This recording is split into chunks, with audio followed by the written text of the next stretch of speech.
Subscribe करें ideal progressive school के YouTube channel को और वीडियो अच्छी लगे तो लाइक और शेयर करें और बेल आइकन को दबाना ना भूलें ताकि इस चैनल पर अपलोड होने वाले सारे वीडियो सबसे पहले आपके पास पहुंच सके। माय डियर स्टूडेंट्स, देखिए एवरेज पार्ट 3 प्रश्नावली क्वेश्चन नंबर 6।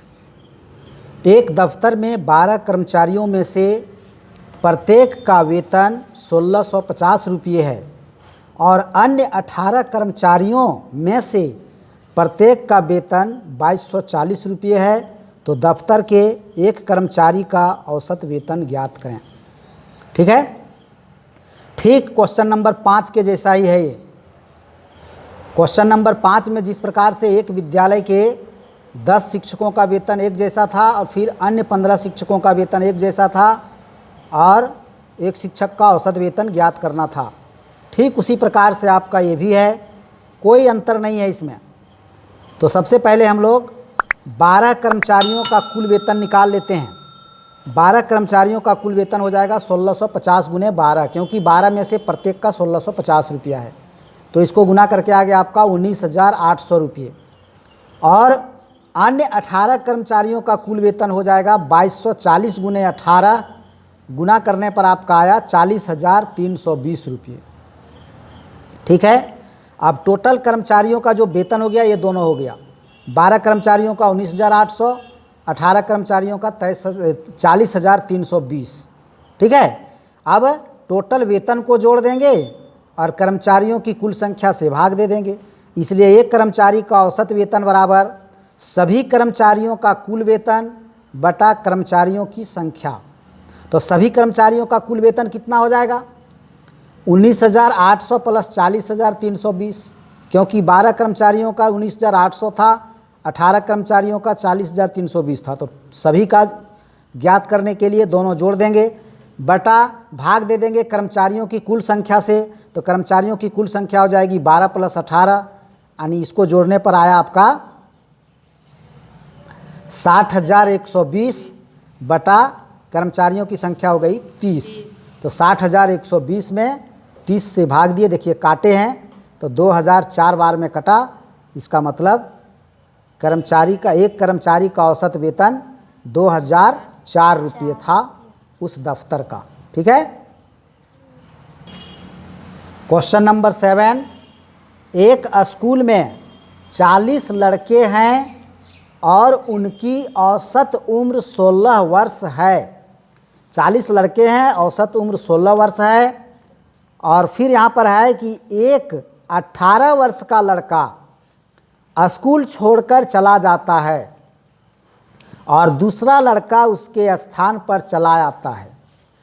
देखिए 40 लड़के थे, एक लड़का चला गया और उसके जगह पर दूसरा लड़का आ गया, लेकिन जाने और आने से यही हुआ कि औसत उम्र जो पहले 16 वर्ष थी, अब जब एक लड़का चला गया और दूसरा आ गया तो औसत उम्र हो गई 15.875 वर्ष। तो बताइए कि नया लड़का की उम्र क्या है?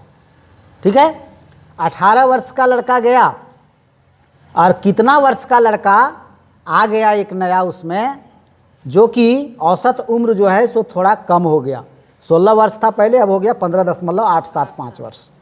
अगर फिर 16 वर्ष ही रहता औसत उम्र, इसका मतलब आने वाला भी लड़का 18 वर्ष का ही रहता।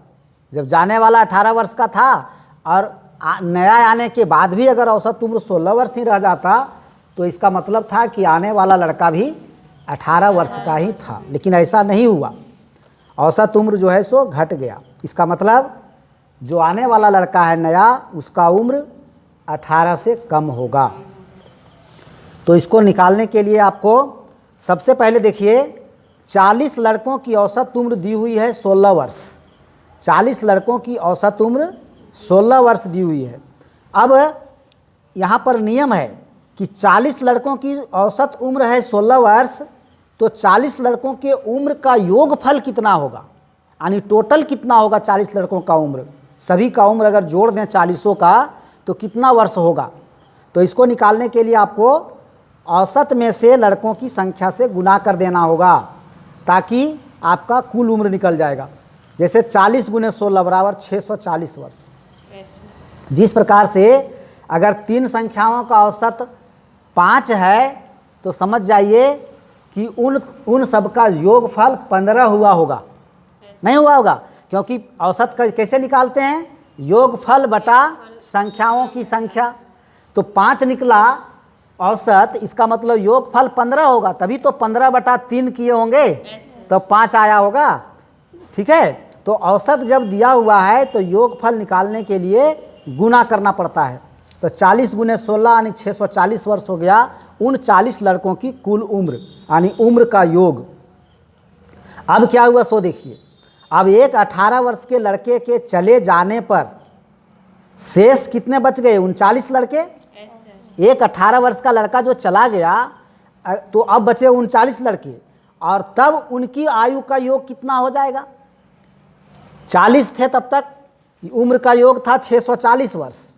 अब एक लड़का चला गया 18 साल का, तो उम्र का योग हो जाएगा 640 - 18, यानी 622 वर्ष ने बचेगा। 39 लड़कों का उम्र का योग, हाँ 39 लड़कों के उम्र का योग 622 वर्ष बच जाएगा। अब देखते हैं कि फिर एक नया आ जाता है। तो एक नए लड़के के आने पर 40 लड़कों की, फिर जब एक नया लड़का आ गया तो फिर 40 हो गया। पहले 40 था, एक चला गया तो 39 बचा, फिर एक नया आ गया तो फिर कितना हो गया, 40। तो एक नए लड़के के आने पर 40 लड़कों की औसत उम्र कितनी हो जाती है, 15.875 वर्ष। एक क्वेश्चन में कहा है। तो जब औसत उम्र इतनी हो जाती है तो कुल उम्र कितनी हो जाएगी, मतलब उम्र का योग कितना हो जाएगा, तो फिर इतना गुने 40 हो जाएगा, क्योंकि लड़के फिर 40 हो गए। ठीक है, तो कुल उम्र हो जाएगा, अब 40 लड़कों का कुल उम्र हो जा रहा है 635 वर्ष। ठीक है, और पहले था 40 लड़कों का कुल उम्र 640 वर्ष, और 39 लड़कों का था 622 वर्ष। क्या, तो 39, एक लड़का जब चला गया तो 39 लड़कों का 622 वर्ष, और एक लड़का जब आ गया तब 40 लड़कों का हो गया 635 वर्ष। तो इसका मतलब नया लड़का का कितना हुआ, तो 635 - 622, क्या 39 लड़कों का 622 था, और एक और आ गया तो हो गया 635। इसका मतलब जो बढ़ गया सो किसका बढ़ा, नया लड़का का उम्र बढ़ गया। तो नए लड़के का उम्र हो गया 635 - 622, यानी आपका हो गया 13 वर्ष। 13 वर्ष ही इसका आंसर होगा। क्वेश्चन नंबर 8, 8 संख्याओं का मध्यमान 221.25 है। ठीक है, उनमें से प्रथम 5 संख्याओं का मध्यमान 273.6 है, और अंतिम 4 संख्याओं का मध्यमान 111.75 है। तो 5वीं संख्या निकालें। 8 संख्या है और उन 8 संख्याओं का मध्यमान, मध्यमान मतलब वही भी होता है औसत, मध्यमान और औसत एक ही चीज़ है। ठीक है, तो 8 संख्याओं का जो मध्यमान है वो 221.5 है। तो पहले देखिए कैसे बना रहे हैं। 8 संख्याओं का मध्यमान दिया हुआ है 221.25, तब 8 संख्याओं का योग कितना हो जाएगा, तो 221.25 × 8। ठीक है, क्योंकि 8 संख्याएं हैं तो 1770 हो जाता है। अब उनमें से प्रथम 5, यानी प्रथम जो 8 संख्याएं थी, 1 2 3 4 5 6 7 8, उनमें से प्रथम 5 संख्याओं का मध्यमान दिया हुआ आपका 273.6। 5 तक का अगर निकालते हैं तो निकल जाता है 273.6। तो फिर हम उसका भी योग निकाल लेंगे। तो प्रथम 5 संख्याओं का योग कितना हो जाएगा, तो उनका योग हो जाएगा 273.6 × 5, 1368। कितना हो जाएगा, 1368। हाँ, 8 संख्याओं का कुल योग हो रहा था 1770, लेकिन प्रथम 5 संख्याओं का कुल योग हो रहा है 1368, और अंतिम 4 संख्याओं का मध्यमान कितना है 111.75। ये दिया हुआ है अंतिम से, यानी इधर से अगर लेते हैं तो इधर से 1 2 3 4 संख्याओं का औसत अगर ज्ञात करते हैं तो निकल रहा है 111.75। ठीक है, तो उनका योगफल निकाल लिए अंतिम 4 संख्याओं का, तो 111.75 × 4 बराबर आ गया 447। अब आपके पास क्या क्या हो गया, 8 संख्याओं का औसत हो गया, 8 संख्याओं का कुल योग हो गया, उसमें से प्रथम 5 संख्याओं का औसत भी है और प्रथम 5 संख्याओं का कुल योग भी है, अंतिम 4 संख्याओं का औसत है और अंतिम 4 संख्याओं का कुल योग है। इतना चीज़ उपलब्ध हो गया अब मेरे पास, ठीक है। जैसे 8 संख्याएं हैं, 1 2 3 4 5 6 7 8, 8 संख्या लिख दिया, कुछ भी जो जो था इसका पता नहीं है। और इन 8 का जब औसत निकाले तो दिया हुआ है वो, तो उसका कुल योग निकाल लिए। और अब कह रहा है कि इनका 5 का औसत, यानी इधर से प्रथम 5, मतलब इधर से अगर हम 5 संख्याओं को जोड़ रहे हैं और उसको 5 से भाग दे रहे हैं, तब औसत निकल रहा है 273.6, ये वाला है ना। और इधर से कह रहा है अंतिम से अगर 4 ले रहे हैं तब औसत निकल रहा है 111.75। तो प्रथम से 5, अंतिम से 4, तो 5 4 हो जाता है 9, जबकि संख्याएं कितनी है? 8 ही न है, संख्याएं 8 ही है। तो इधर इस तरह से 9 कैसे हो जा रहा है? इसका मतलब एक संख्या जो है 5वीं संख्या, वो इधर से ले रहे हैं तब भी आ जा रहा है, इधर से ले रहे हैं तब भी आ जा रहा है। क्या? जैसे हम यहाँ पर देख लीजिए कि मान लीजिए 1 2 3 4 5 6 7 8, 8 संख्याएं हो गई ना ये। अब हम अगर लेते हैं इधर से 5, तो 1 2 3 4 5, तो कहाँ तक आता है? यहाँ तक आता है। यहाँ तक का औसत निकाल रहे हैं तो अलग हो रहा है, ठीक है। और इधर से हम लेते हैं 4, 1 2 3 4, तो यहाँ तक ये भी आ जा रहा है, यानी इधर का हम निकाल रहे हैं तैसे। तो ये जो है ये 5वां संख्या 1 2 3 4 5, 5वां नंबर पर है ही ना। इधर से भी, इधर से आएंगे तो चौथा, लेकिन इधर से 5वां नंबर पर है ना। तो 5वां नंबर पर जो संख्या है वो दोनों में आ जा रहा है, देख रहे हो कि नहीं? इसीलिए ऐसा हो रहा है। तो फिर हम लोग क्या किए कि निकालना भी है 5वां नंबर का संख्या, ये कितना है, और सबको नहीं निकालना है, लेकिन ये कितना है वही निकालना है केवल। संख्याएं तो कुछ भी हो सकती हैं, 10 20 50 30, क्या 100 200 1000 4000 कुछ भी हो सकती है ना।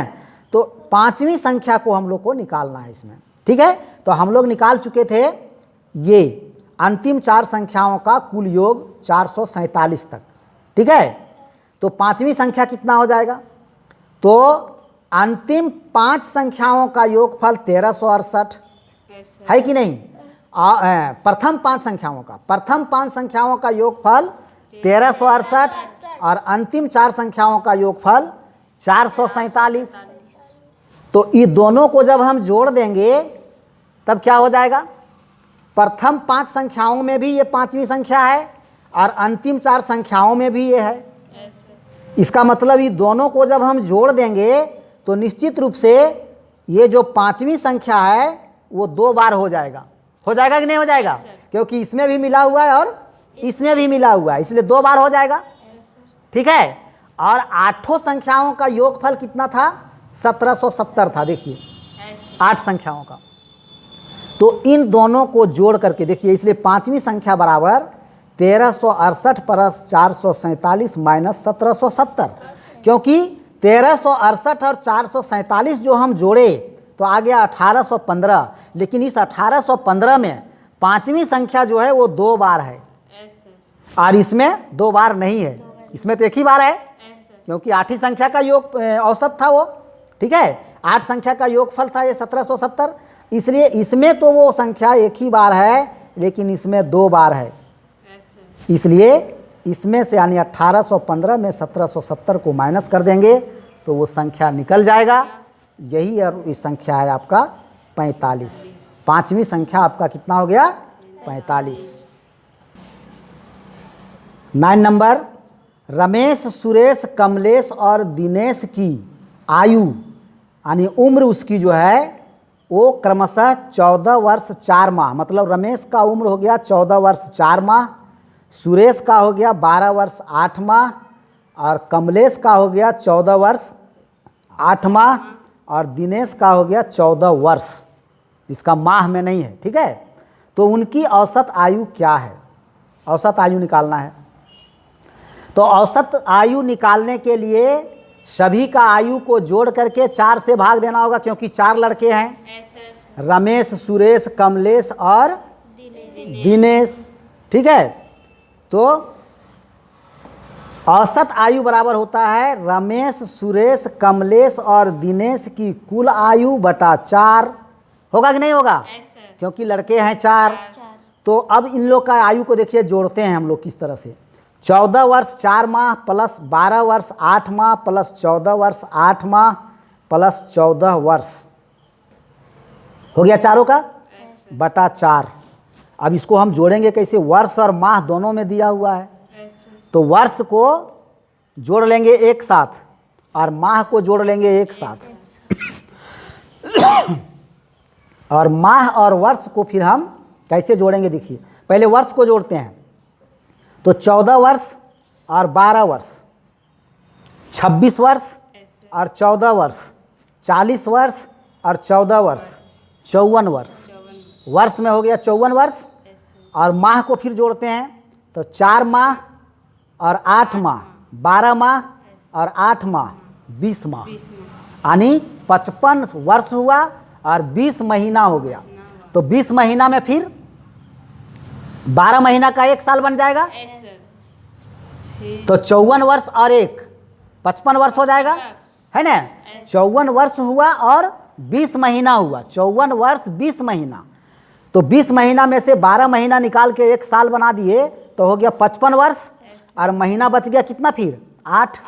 20 में 12 चला गया तो 8 बचा ना, तो 55 वर्ष 8 माह बच गया बटा 4 करेंगे। ठीक, तो 55 वर्ष 8 माह को जब 4 से भाग देंगे तो आपका आएगा 13 वर्ष 11 माह, और यही होगा आंसर। कैसे आएगा?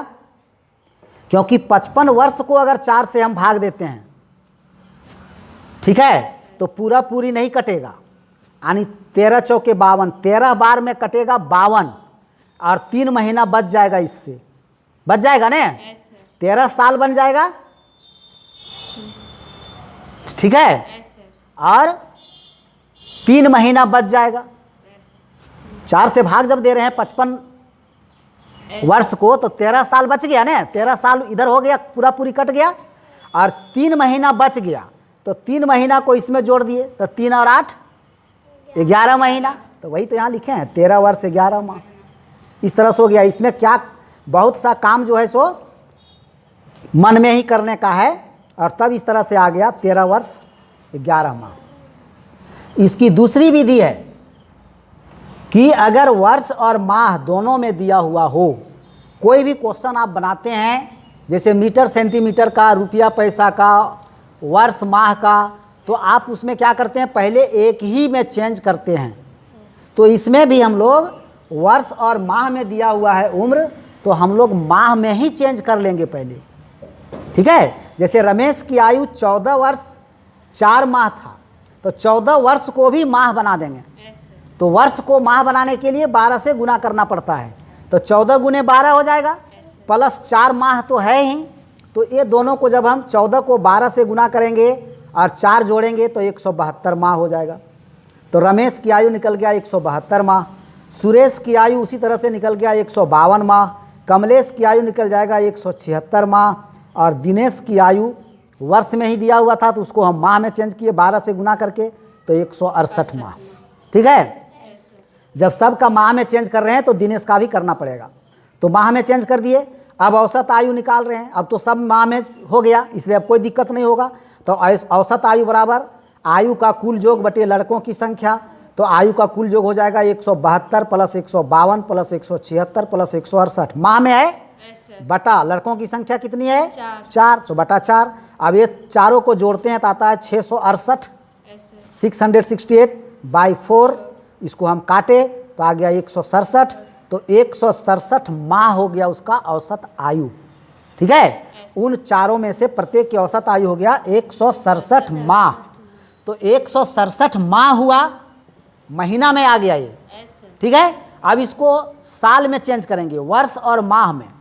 तो वर्ष और माह में जब आप चेंज करेंगे इसको, तो माह को वर्ष बनाने के लिए 12 से भाग देना पड़ता है, ठीक है। तो इसको हम 12 से जब भाग देंगे तो भागफल आ जाएगा आपका 13 और शेष फल आ जाएगा आपका 11, ठीक है। इसका मतलब जो भागफल में गया वो वर्ष बन गया और जो शेष बच गया वो महीना में रह गया, ठीक है। तो इसको आप अगर 12 से भाग देंगे तो वही होगा। तो 13 वर्ष 11 माह इसका आंसर आ गया इस विधि से भी। 2 विधि से हो गया ये।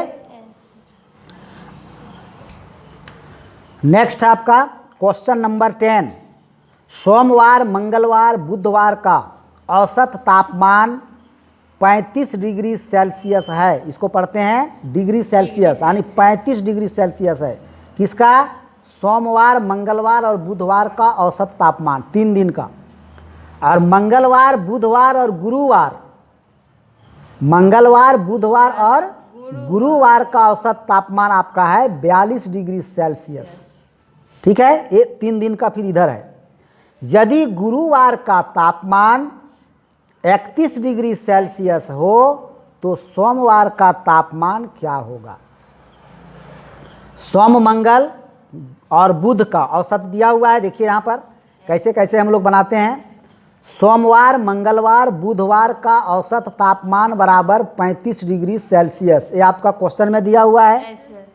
तो इन तीनों दिनों का कुल तापमान निकालते हैं। ठीक है, वही हम लिखे सोम, मंगल, बुध के तापमान का योग बराबर, तो औसत तापमान था 35 डिग्री सेल्सियस, तो कुल कितना हो जाएगा? 35 गुने 3। 3 कहाँ से आया? क्योंकि 3 दिन का था, सोमवार, मंगलवार, बुधवार का, इसलिए 3 से मल्टीप्लाई कर दिए तो आ गया 105 डिग्री सेल्सियस। सोमवार, मंगलवार और बुधवार का कुल तापमान। अब दिया हुआ है दूसरा बात, मंगल, बुध और गुरुवार का औसत तापमान दिया हुआ है 42 डिग्री सेल्सियस। तो फिर इन तीनों दिनों का भी मंगल, बुध और गुरु के तापमान का योग 42 गुने 3 बराबर 126 डिग्री सेल्सियस। ठीक है, इतना चीज़ आपका निकल गया। अब एक चीज़ और दिया हुआ है, गुरुवार का तापमान 31 डिग्री सेल्सियस, ये दिया हुआ है क्वेश्चन में। ठीक है, अब देख रहे हैं हम लोग कि मंगल, बुध और गुरुवार ये तीनों दिनों का कुल तापमान 126 डिग्री सेल्सियस है और गुरुवार का 31 डिग्री है। तो अगर गुरुवार का घटा देंगे यानी 31 डिग्री घटा देंगे तो बचेगा कौन कौन दिन? मंगल और बुध, है ना। तो मंगल, बुध के तापमान का योग हो जाएगा 126 माइनस 31 बराबर 95 डिग्री सेल्सियस। पहले मंगल और बुध का निकाल लेते हैं। क्या? दोनों का, मंगल और बुध का, क्योंकि गुरुवार का अलग से दिया हुआ 31 डिग्री, तो मंगल और बुध का निकाल लिए। क्यों निकाल लिए? क्योंकि सोमवार, मंगलवार और बुधवार का कुल तापमान भी हम लोग के पास है 105 डिग्री सेल्सियस। ठीक है, और हमको निकालना है सोमवार का, तो अगर मंगल और बुध का ज्ञात हो जाए हमको तो सोमवार का निकल जाएगा फटाक से। क्या? क्योंकि तीनों का इतना है और 2 का अगर ज्ञात हो जाए, 2 का ज्ञात हो गया आपको 95 डिग्री सेल्सियस। देख रहे हैं? तो तीसरा मतलब जो सोमवार बच रहा है उसका कितना हो जाएगा? तो इसलिए सोमवार का तापमान बराबर 105 degree Celsius minus 95 degree Celsius बराबर 10 डिग्री सेल्सियस। 10 डिग्री सेल्सियस ही होगा सोमवार का तापमान और इस क्वेश्चन का आंसर। ठीक है, और अब इसी के साथ आज का क्लास यहीं तक, फिर मिलते हैं नेक्स्ट क्लास में। धन्यवाद।